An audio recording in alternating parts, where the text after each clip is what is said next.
Good evening, Alexus Love Beauties and Flawless Man. I wanted to have a raw and uncut conversation.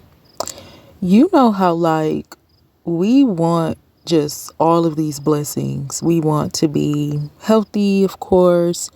We want to be financially stable, of course. We want love. We want a lot of things.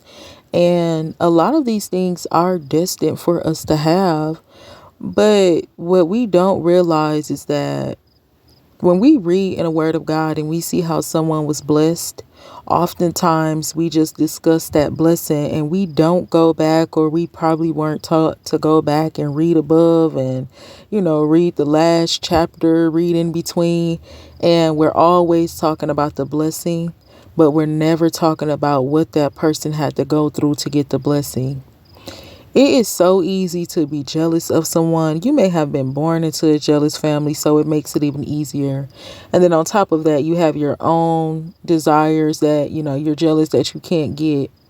When you go through certain processes, when you begin to do certain things in your life, good things, great things, holy things, and you're doing that with the leadership of God, you won't be jealous of nobody else.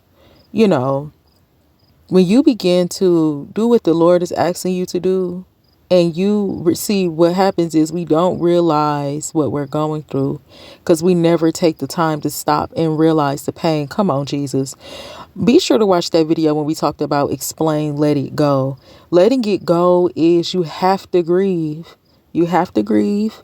You have to feel the pain. You have to feel the sorrow. You have to go through the emotion. People don't want to go through the emotion. And so we feel like if we just keep going and living this life, living a fast life. I've lived a fast life for almost 30 something years. And you feel like when you just keep going and you going and you going, one day you're going to get to your goal. But if you just keep going and going and going and you get to that goal, you're tired. It ain't even enough. You still ain't grateful. You don't even know how to, get to the next level. You use it all because you don't have the responsibility. We have to stop and we have to feel that pain. We have to go through those processes. When we look at people, of course, we all want to be blessed with more, more blessings than we have enough room to receive. But some of us is not making room. Some of us is not willing to go to war. Abraham worked. Little do we know, we never talk about Abraham working and going to war and doing what the Lord asking him to do. We just always talk about how he had to wait 100 years for this one kid, how he had this wife, how he was so connected with God. Abraham was a fighter. We always want to talk about our Uncle Job, how he lost everything and got it back. But it's a whole 52 chapters before he got everything back, where he was crying, he was angry, he was upset. He was dang near talking crap. We always want to talk about getting these blessings, but we miss the pain and sorrow that goes before the blessing. Of course we want to be blessed, and the Lord would love to do that wholeheartedly. But he asks something of us. He asks us, come on, Jesus, what the Lord be asking us to do is to feel the pain and sorrow. When we feel that pain and sorrow, when we wholeheartedly acknowledge our iniquities to God, you know what, Lord, I have been a whore out here. You know what I'm saying? And you sit with that for real. When I say that, I just don't be saying that so vaguely. I had to literally sit with that. When we did that 7-part series of Explain Why the Lord is Upset with His Men and Women Being Whores, that was my season of wholeheartedly acknowledging that iniquity. And it was absolutely disturbing. I don't know if you can see it in my presentation. I know in that episode 1, I was just done. And then I didn't get the break to say, okay, Lord, let me just breathe on that. Let me sit on that. The Lord literally just popped up one day with Jeremiah. And then was like, okay, I'm going to need you to do this work and I'm going to need you to tell the people. The word of God is already written. It's just the way that we deliver it to other people. That way they're able to understand it. And then you're always supposed to go back and do your extended research. So even you watching that 7-part series, I always tell you to go back and do your extended research so you can understand that and you can get your deliverance from that. I got my deliverance from that, and it was not a walk in the park. I always thought a whore would be the easiest way to go out, actually. But I was wrong. You have to go through that. You have to feel that pain and emotion before you get deliverance. We just think going to church, praying, is more that goes into it. And pain and sorrow and letting go is not just you waking up one day like, I'm just going to drop this off somewhere. In order for you to drop it off, you actually got to feel it first. Don't want to be like anyone else. Don't want what anyone else have. You have your own heart.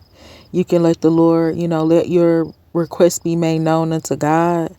And you can have whatever it is that you want. But before you get there, you have to know that you're going to have to feel that pain and sorrow.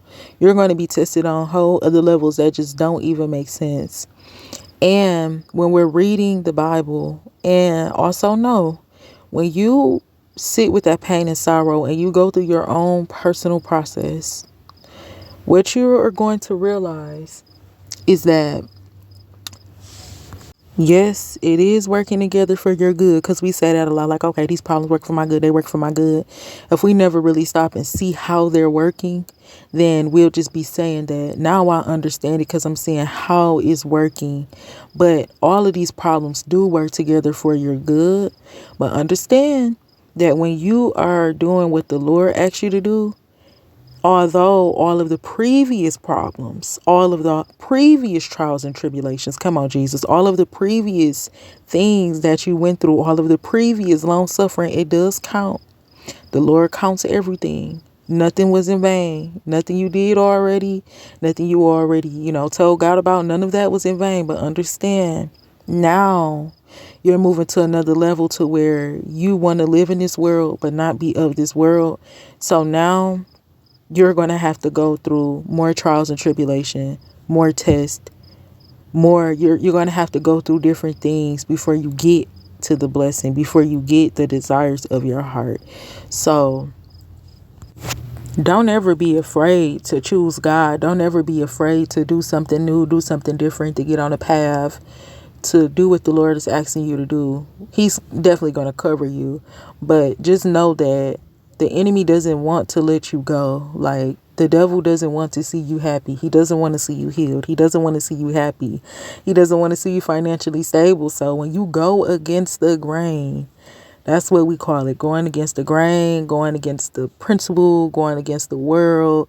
Me versus everybody. It's me versus me.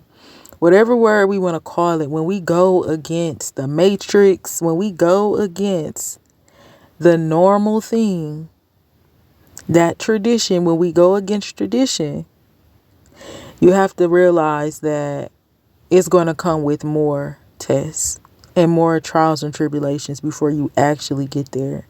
And it's not to be fearful. It's just something that I realize that we'll be reading and we'll be wanting these blessings. But sometimes the very things and the very testimonies that we read about from our ancestors, like I always say on this channel, our ancestors are those that does the will of our Father. So my ancestors are my Uncle Job, my Uncle Abraham, my cousin David, my nephew Samuel, my nephew Samson. So that's who I say my ancestors is. But sometimes reading their stories, and it's not that you want like exactly what they had, like 1,000 cattle, because we're in a different time now, so you might want like $1 million. But understand that sometimes you might have to go through, you might have to go through some things also to receive those blessings. So Alexus, love, beauties, and flawless man, I just want you to know, do not be afraid. And just understand that the trials and tribulations that you already lived through, the things that you've already asked the Lord to forgive and to heal you from and to, deliver you from, it's done and it's working for your good. But know that when you are turning away from the enemy, there's going to be some other things that's going to come up about. And he's going to try to get you off of what you really want. He's going to make sure that you don't want to get married no more. He's going to want you to settle. He's going to make sure that you don't want the things of God. So that's when the tests get harder. But just keep going forth, because the Lord is not a man that he should lie. And my Uncle David said he never seen the righteous forsaken. So I love you. God bless you and have a fantastic night.